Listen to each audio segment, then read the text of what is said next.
الحمد لأهله والصلاة على أهلها أما بعد فأعوذ بالله من الشيطان الرجيم بسم الله الرحمن الرحيم ما آتاكم الرسول فخذوه وما نهاكم عنه فانتهوا صدق الله العظيم اللهم صل على سيدنا ومولانا محمد وبارك وسلم.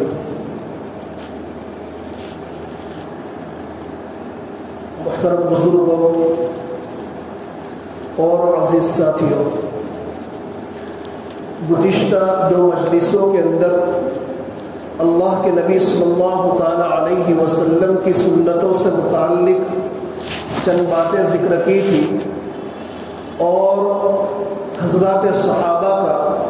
اللہ کے نبی کی سنتوں پر عمل کیسا رہا اس کا بھی تذکرہ کیا تھا، اور اس کے بعد یہ بتلایا تھا کہ دیکھیے جناب نبی کریم سرور دو عالم صلی اللہ تعالی علیہ وسلم کی کسی بھی سنت پر جب ہم عمل کریں تو سنت کے استحضار کے ساتھ اور سنت کے تصور کے ساتھ عمل کریں کہ یہ میرے نبی کا طریقہ ہے، یہ میرے نبی کی سنت ہے. ویسے سنت پر عمل کرنے کی بنیاد پر سنت کا ثواب تو مل جائے گا، لیکن ہم بے انتہا برکتیں حاصل کرنا چاہتے ہیں تو اس کا طریقہ ہمارے اکابر نے بزرگوں نے یہ بتلایا ہے کہ جب بھی کسی سنت پر عمل کرے تو اس وقت دل و دماغ میں یہ خیال پیدا کرے، یہ تصور پیدا کرے کہ یہ میرے نبی کا طریقہ ہے، یہ میرے نبی کی سنت ہے،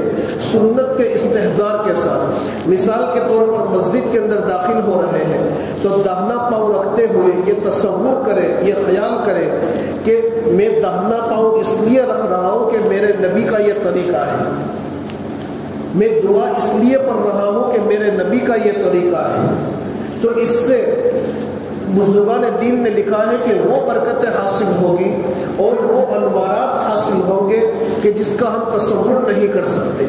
اور بار بار نبی کا نام زبان پر آنے کی بنیاد پر نبی کی عظمت اور نبی کی محبت دلوں کے اندر اترے گی. اب ہمیں تھوڑا یہ دیکھنا ہے کہ میرا عمل اللہ کے نبی کی سنتوں پر کتنا ہے. ہر شخص یہ تصور کرے، اپنے متعلق سوچے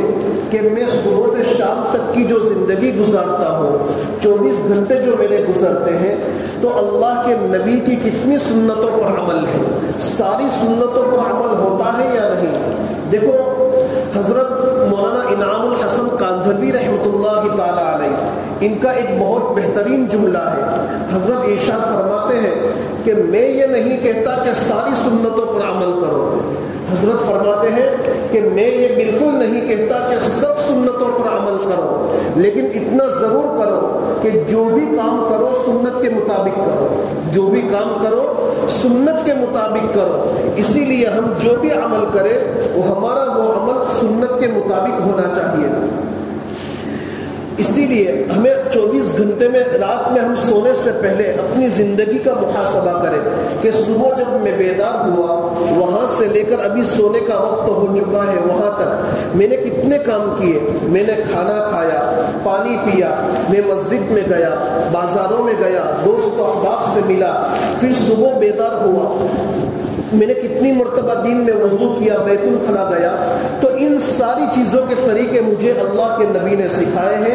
ان ساری چیزوں کی دعائیں بھی اللہ کے نبی نے سکھائی ہے. تو کیا وہ میرا عمل اللہ کے نبی کے طریقے کے مطابق تھا یا نہیں؟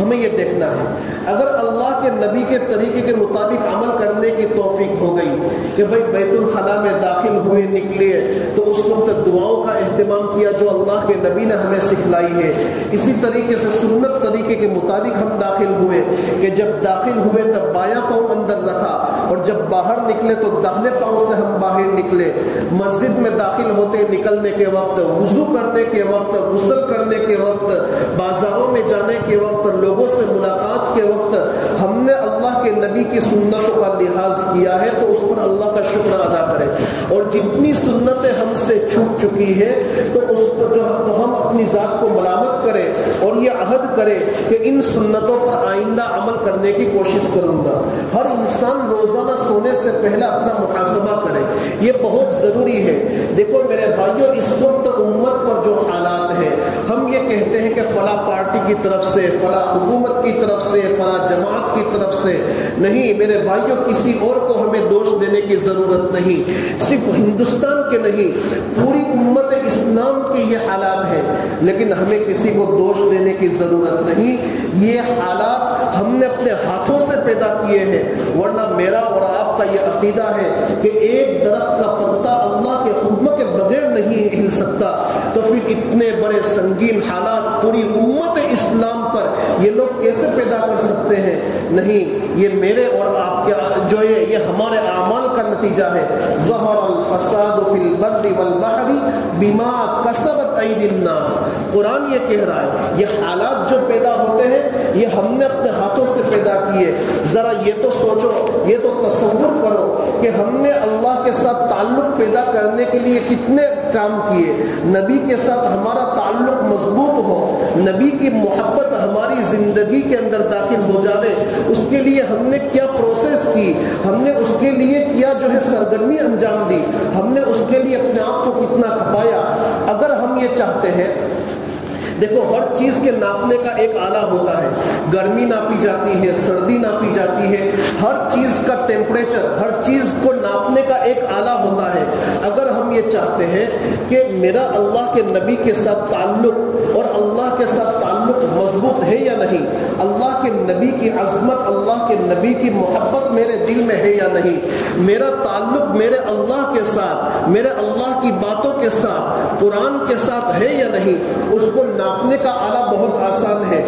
وہ یہ ہے کہ ہم یہ دیکھیں کہ مجھے نیک کام میں مزے آتے ہیں یا نہیں، مجھے تلاوت کی توفیق ہوتی ہے یا نہیں، نمازوں کی توفیق ہوتی ہے یا نہیں، میری اولاد گناہ اور نافرمانی کے راستے پر چل رہی ہے، اس کی میں اچھی تربیت کر رہا ہوں یا نہیں۔ اگر یہ ساری چیزیں ہماری زندگی کے اندر موجود ہے کہ میں اس پر اپنی اولاد کو ٹوک رہا ہوں، میں نمازوں کا اہتمام کر رہا ہوں، بھلائی کے کام کر رہا ہوں، تو سمجھ لو میرا اللہ کے ساتھ تعلق بڑھ رہا ہے۔ اور اگر نبی کی سنتوں پر مجھے عمل نصیب نہیں ہو رہا ہے، میری نمازیں فوت ہو رہی ہے، اور اگر نمازیں پڑھ بھی رہا ہوں تو اس کے جو آداب ہیں اس کی رعایت کیے بغیر، اس کا لحاظ کیے بغیر پڑھ رہا ہوں، تو سمجھ لو میں اللہ کے نبی سے دور ہو رہا ہوں۔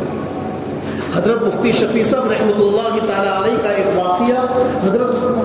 ان کے صاحبزادے شیخ الاسلام حضرت جو ہے نقل کیا ہے، فرماتے ہیں کہ حضرت مفتی شفیع صاحب رحمۃ اللہ علیہ، ان کے والد ایک مرتبہ مدینہ المنورہ کے اندر مزار اقدس صلی اللہ تعالی علیہ وسلم پر سلام پیش کرنے کے ارادے سے پہنچے۔ دیکھو ہمارے اکابر کا یہ طریقہ تھا کہ آج جب آپ دیکھو گے تو بہت سے لوگ جالی سے چمٹ جاتے ہیں۔ ابھی تو جالی کے آگے جو ہے ایک جو ہے دیوار قائم کر دی ہے اور وہاں حکومت کے آدمی کھڑے رہتے ہیں، قریب کسی کو جانے نہیں دیتے، لیکن پھر بھی لوگ قریب ہونے کی کوشش کرتے ہیں۔ پھر اس کے بعد 2 صفحے ہیں، پھر ستون ہے، تو لوگ ہمارے اکابر کا یہ طریقہ تھا، ہمارے بزرگان دین کا یہ طریقہ تھا کہ قریب جانے کی انہیں ہمت نہیں ہوتی تھی، بلکہ ستون کے پیچھے، ابھی ستون کے قریب تو ایک بڑا پردہ بھی رکھا جاتا ہے، تو اس پردے کے پیچھے کھڑے ہوتے تھے، اس لیے کہ انہیں ڈر لگتا تھا کہ اللہ کے نبی علیہ الصلوۃ والسلام ایسی عظیم شخصیت اور میں گنہگار بندہ، میں کیسے اتنی بڑی عظیم شخصیت کے دربار میں حاضر ہوں، اس لیے جو ہے وہ ڈر کے مارے وہ پیچھے کھڑے رہتے تھے۔ حضرت مفتی شفیع صاحب فرماتے ہیں کہ جو درمیان کی جالی ہے، اس جالی کے سامنے 2 صفوں کے بعد جو ستون ہے اس کے پیچھے میں کھڑا رہتا تھا۔ ایک مرتبہ جب وہاں کھڑے ہو کر اللہ کے نبی کے دربار میں جو ہے درود پیش کر رہا تھا اور بہت سے لوگوں کو اپنی آنکھوں سے دیکھ رہا تھا کہ جالی سے چمٹ رہے ہیں، تو میرے دل میں اس وقت یہ خیال آیا کہ اے محمد شفیع، تو کیسا ہے کہ لوگ اللہ کے نبی کی جالی سے چمٹ رہے ہیں اور تو دور بھاگ رہا ہے، اللہ کے نبی سے قریب بھی نہیں ہو رہا ہے۔ تو اسی وقت اللہ کے نبی علیہ الصلوۃ والسلام کی جانب سے اندر سے یہ آواز آئی کہ اے محمد شفیع سن لو، جو لوگ میری سنتوں پر عمل کرتے ہیں، میرے طریقوں کو مضبوطی سے پکڑتے ہیں، میرے طریقوں کو اپنی زندگی کے اندر اتارتے ہیں، تو وہ لوگ چاہے مجھ سے ہزاروں میل دور رہتے ہو لیکن اس کے باوجود وہ مجھ سے قریب ہیں، اور جو لوگ میری جالی سے چمٹ کر کھڑے ہیں، پھر چاہے لیکن ان کا تو عمل میری سنتوں پر نہیں ہے، میرے طریقوں پر نہیں ہے، تو پھر چاہے وہ میری جالی سے چمٹ کر کھڑے ہو پھر بھی وہ مجھ سے دور ہے۔ اگر ہم یہ چاہتے ہیں کہ اللہ کے نبی کا قرب نصیب ہو تو اس کے لیے طریقہ یہی ہے کہ ان کنتم تحبون اللہ فاتبعونی، اللہ کے نبی کی اتباع کرو، اتباع نبوی سے اپنی زندگی کے ہر شعبے کو مزین کر لو، اللہ کے نبی کا قرب نصیب ہوگا، اللہ کے نبی کا قرب نصیب ہوگا۔ تو یہ واقعہ مجھے اور آپ کو اس بات کا سبق دیتا ہے کہ ہم یہاں ہندوستان میں ہزاروں میل، ہزاروں کلومیٹر دور بیٹھ کر اللہ کے نبی کا قرب حاصل کر سکتے ہیں، اللہ کے نبی کی محبت حاصل کر سکتے ہیں، اور اس کا واحد طریقہ یہ ہے کہ ہم اللہ کے نبی کی سنتوں کو اپنائیں، سنتوں سے اپنی زندگی کو مزین کریں۔ میں نے اپنے استاد گرامی اور میرے شیخ حضرت مولانا محمد حنیف صاحب لوہاروی دامت برکاتہم سے ایک واقعہ ان کے کئی بیان میں اور ان کے سبق میں سنا۔ حضرت فرماتے ہیں کہ حضرت قاری طیب صاحب رحمۃ اللہ تعالی علیہ بہت عظیم المرتبت شخصیت تھی، تو وہ فرماتے ہیں کہ ایک مرتبہ انہوں نے خواب میں یہ دیکھا کہ تین بزرگ حضرت مولانا قاسم صاحب نانوتوی رحمۃ اللہ تعالی علیہ اور ان کے علاوہ دوسرے دو بزرگ تھے، اور ان کے علاوہ دوسرے کوئی بزرگ تھے، تو وہ دونوں جو ہے خواب میں انہوں نے خواب یہ بیان کیا کہ دیوبند کے کسی مکان کے اندر اللہ کے نبی علیہ الصلوۃ والسلام جو ہے اپنے تین صحابہ کے ساتھ حضرت ابوبکر صدیق رضی اللہ تعالیٰ عنہ، حضرت عمر رضی اللہ تعالیٰ عنہ اور قریباً حضرت عثمان یا حضرت علی رضی اللہ تعالیٰ عنہ کے ساتھ جمع ہے۔ تو وہ بزرگ خواب میں دوسرے بزرگ مولانا قاسم صاحب دوسرے بزرگ سے کہہ رہے ہیں کہ چلو اللہ کے نبی علیہ الصلوۃ والسلام فلاں مکان کے اندر موجود ہیں، ان سے ملاقات کرتے ہیں، ان سے ملاقات کرتے ہیں۔ اب وہ بزرگ تو بڑے دوڑتے ہوئے جا رہے ہیں اور مولانا قاسم صاحب آہستہ آہستہ چل کر جا رہے ہیں، تو وہ بزرگ ان سے مولانا قاسم صاحب سے کہہ رہے ہیں کہ مولانا قاسم صاحب اللہ کے نبی سے ملنا ہے، ذرا تیزی سے چلو۔ تو مولانا قاسم صاحب فرمانے لگے کہ میں تو اسی طریقے سے آہستہ آہستہ چل کر اللہ کے نبی کی خدمت میں پہنچوں گا۔ خیر وہ بزرگ دوڑتے ہوئے اللہ کے نبی کی خدمت میں پہنچے، اللہ کے نبی سے سلام اور مصافحہ ہوا، اللہ کے نبی نے ان کو اپنے پڑوس میں بٹھایا۔ پھر یہ مولانا قاسم صاحب آہستہ آہستہ چل کر اللہ کے نبی کی خدمت میں پہنچے، اللہ کے نبی نے جو ہے مصافحہ کرنے کے بعد ان کو اپنی گود میں بٹھایا۔ اب آپ بتائیے کہ جن کو گود میں بٹھایا جاتا ہے ان سے محبت زیادہ ہوتی ہے۔ وہ بزرگ بڑے ادب سے کہنے لگے کہ مولانا قاسم تو آہستہ چل کر آ رہے تھے، آپ نے ان کو اپنی گود میں بٹھایا، میں آپ کی محبت میں دوڑتا ہوا آیا، آپ نے مجھے اپنے پڑوس میں بٹھایا، آخر کیا وجہ؟ اللہ کے نبی نے ارشاد فرمایا کہ میرا قاسم میرے قدموں کے نشان کو تلاش کرتا ہوا آ رہا تھا، اس لیے میں نے اس کو اپنی گود میں بٹھایا۔ اس واقعے کو نقل فرمانے کے بعد حضرت قاری طیب صاحب رحمۃ اللہ تعالی علیہ فرماتے ہیں کہ نبی کے قدم پر قدم رکھنے کی بنیاد پر نبی کی گود نصیب ہوتی ہے۔ اگر یہ انسان اس زندگی کے اندر نبی کی سنتوں پر قدم رکھ دے گا، نبی کی سنتوں کو اپنی زندگی کے اندر اتار دے گا، کل میدان قیامت میں اللہ تبارک و تعالی حوض کوثر پر اپنے نبی کے ہاتھوں جو ہے پانی نصیب فرمائے گا اور ان کی سفارش بھی نصیب فرمائے گا۔ میرے بھائیوں یہ کوئی معمولی چیز نہیں، نبی نے جو ایک ایک سنتیں بتلائی ہیں اس کے اندر اللہ نے بڑی برکتیں رکھی ہیں۔ اسی لیے ایک بزرگ نے بڑی قیمتی بات فرمائی۔ دیکھو ہم میں سے ہر شخص یہ دعویٰ کرتا ہے کہ مجھے نبی سے محبت ہے۔ اب یہ ربیع الاول کے اندر تو یہ بات بہت زیادہ ہو جاتی ہے کہ نبی سے ہمیں محبت ہے، لیکن ایک بزرگ فرماتے ہیں کہ دیکھو نبی سے محبت کیا ہے؟ نبی سے محبت جو ہے نبی کی پسند کے مطابق ہو، اس کا نام ہے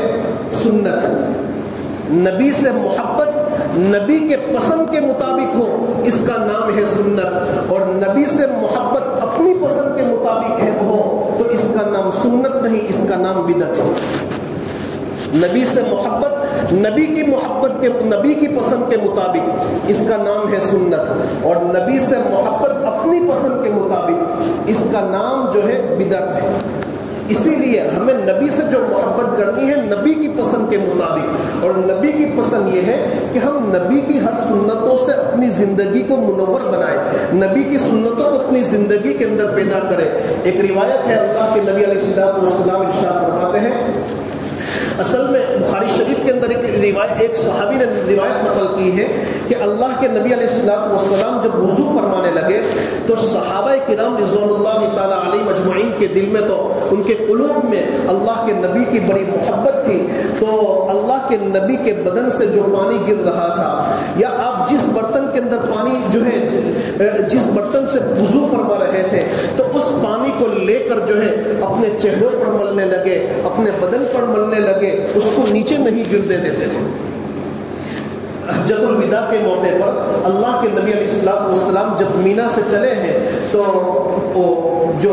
وادی محصب جس کو کہا جاتا ہے وہیں پر ٹھہرے، وہیں پر آپ نے ظہر، عصر، مغرب، عشاء ادا فرمائی، اور جب وضو فرمایا، وضو فرمانے کے بعد حضرت بلال رضی اللہ تعالیٰ عنہ وہ بچا ہوا پانی لے کر جا رہے تھے، تو صحابہ کرام ٹوٹ پڑے اور جو ہے اس پانی کو اپنے چہروں پر، اپنے بدن پر ملنے لگے۔ اللہ کے نبی، تو صحابہ کو بڑی محبت تھی، اللہ کے نبی نے صحابہ سے یہ پوچھا کہ ما یحملکم علی ھذا،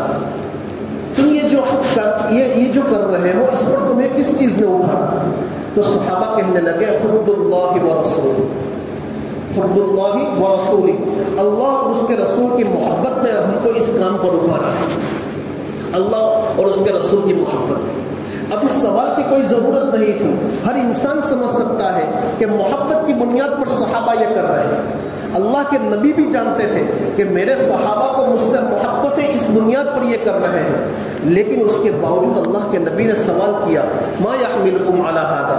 اس سوال کا مقصد اللہ کے نبی علیہ السلام موقع پا کر اپنے صحابہ کی تربیت کرنا چاہتے تھے۔ اس سے اللہ کے نبی علیہ السلام نے ہمیں یہ سبق دیا کہ دیکھو، جب بھی کسی چیز جو ہے، جب بھی ہمیں کسی کی تربیت کرنے کا موقع ملے، بھلائی کی بات بتلانے کا موقع ملے، تو اس طرح موقع پا کر ہمیں کسی کی تربیت کرنی چاہیے، کسی کو بھلائی کی بات بتلانی چاہیے۔ تو اللہ کے نبی علیہ السلام اپنے صحابہ کی تربیت کرنا چاہتے تھے، ان کو کچھ تعلیم دینا چاہتے تھے۔ پھر اللہ کے نبی علیہ السلام نے یہ ارشاد فرمایا